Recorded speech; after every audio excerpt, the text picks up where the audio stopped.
Saudara-saudara yang dikasihi Tuhan, hari ini tanggal 13 Mei.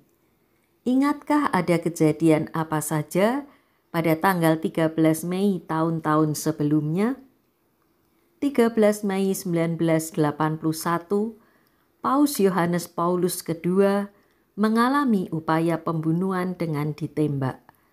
13 Mei 1998, mulai terjadi kerusuhan anti-Cina di Jakarta.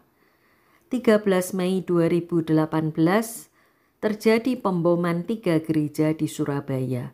Waduh, ternyata semua merupakan peristiwa-peristiwa yang menakutkan. Mungkin ada yang bertanya-tanya, mengapa harus mengingat-ingat peristiwa-peristiwa yang buruk dan menakutkan? Mengapa tidak melupakannya saja dan mengingat hanya yang baik-baik saja?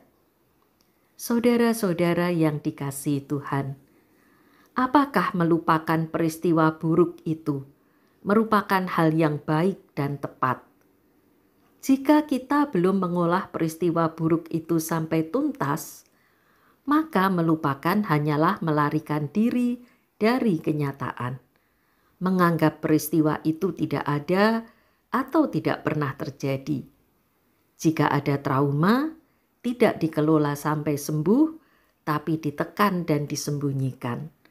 Sikap seperti itu tidak akan menyembuhkan. Waktu tidak serta-merta menjamin kesembuhan. Lalu bagaimana? Ya harus dihadapi, dikelola, hingga muncul sikap memaafkan yang menyembuhkan. Memaafkan bukan berarti melupakan. Dalam bahasa Inggris, memaafkan adalah forgive, yang berbeda dari melupakan atau forget. Selanjutnya, sesudah memaafkan, apakah kemudian melupakan? Tidak. Mengingat merupakan hal yang penting, sebab mengingat itu merupakan proses pembelajaran agar tidak terulang kembali peristiwa buruk yang menakutkan dan menyedihkan. Perlu ada perubahan dan perbaikan. Dalam bahasa Inggris, ingat adalah remember, kembali menjadi member, anggota komunitas.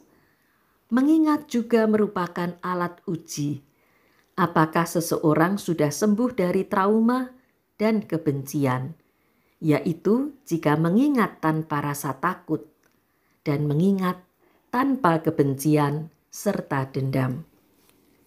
Saudara-saudara yang dikasihi Tuhan, mengingat merupakan proses pembelajaran bagi orang Yahudi. Maka dalam Alkitab baik Perjanjian Lama maupun Perjanjian Baru, ada peristiwa-peristiwa yang harus diingat secara turun-temurun dan menjadi landasan iman. Mari kita membaca Keluaran 12 ayat 14. Hari ini akan menjadi hari peringatan bagimu. Kamu harus merayakannya sebagai hari raya bagi Tuhan turun-temurun. Kamu harus merayakannya sebagai ketetapan untuk selamanya.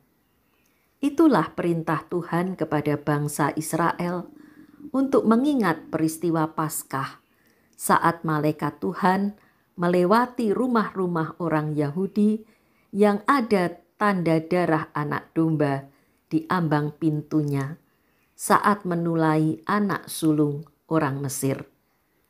Itulah hari yang sangat penting bagi bangsa Israel yang malam itu juga keluar dari tanah Mesir, tanah perbudakan. Tuhan telah membebaskan mereka. Saat Yesus memperbarui makna Paskah agar berpusat pada pengorbanannya di kayu salib, pada perjamuan Paskah di akhir hidupnya, Lukas 22 ayat 19 mencatat demikian. Lalu ia mengambil roti, mengucap syukur, memecah-mecahkannya dan memberikannya kepada mereka. Katanya, inilah tubuhku yang diserahkan bagi kamu. Berbuatlah ini menjadi peringatan akan aku. Maka gereja pun merayakan perjamuan kudus sebagai peringatan akan Yesus yang telah mengorbankan diri di kayu salib untuk menebus dosa dunia.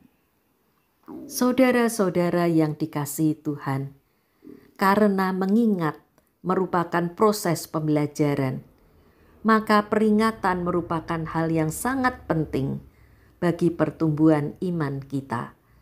Tidak hanya peristiwa buruk, peristiwa baik pun patut kita ingat, agar kita dapat terus-menerus merasakan kehadiran Tuhan dalam hidup kita.